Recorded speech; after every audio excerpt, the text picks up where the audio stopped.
Capital E, also known as big E, is used at the start of a sentence or for names. Small e, also known as little e, is used in the middle or end of words. Let's practice. E, e, e, e, e, e, e. Say E is for egg. Say E is for egg. The letter E has two main sounds. Short E sound, like the sound in egg. This is the most common sound for beginners. Open your mouth a little, to a medium size. Place your tongue low and flat in your mouth. Let the air flow out with voice. It sounds like a short eh. Practice tip. Put your hand under your chin. Say eh. Your mouth should open easily.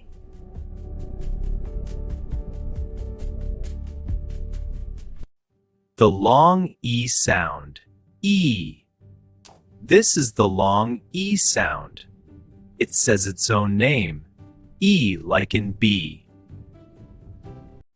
Smile widely, show your teeth, stretch your lips to the sides. Make a long E sound. The sound is longer than short E.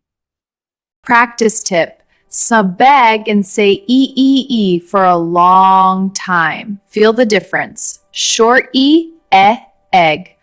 Long E, bee. Let's practice. E, e, e, e, e, e, e. Say E is for egg. Say E is for egg. The letter E has two main sounds. Short E sound, like the sound in egg. This is the most common sound for beginners. Open your mouth a little, to a medium size. Place your tongue low and flat in your mouth. Let the air flow out with voice.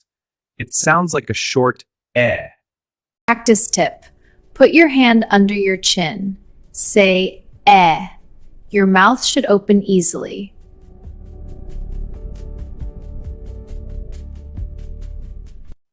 The long E sound, E. This is the long E sound. It says its own name, E like in bee. Smile widely, show your teeth, stretch your lips to the sides. Make a long E sound. The sound is longer than short E. Practice tip. Sabeg and say E for a long time. Feel the difference. Short E, egg. Long E, bee.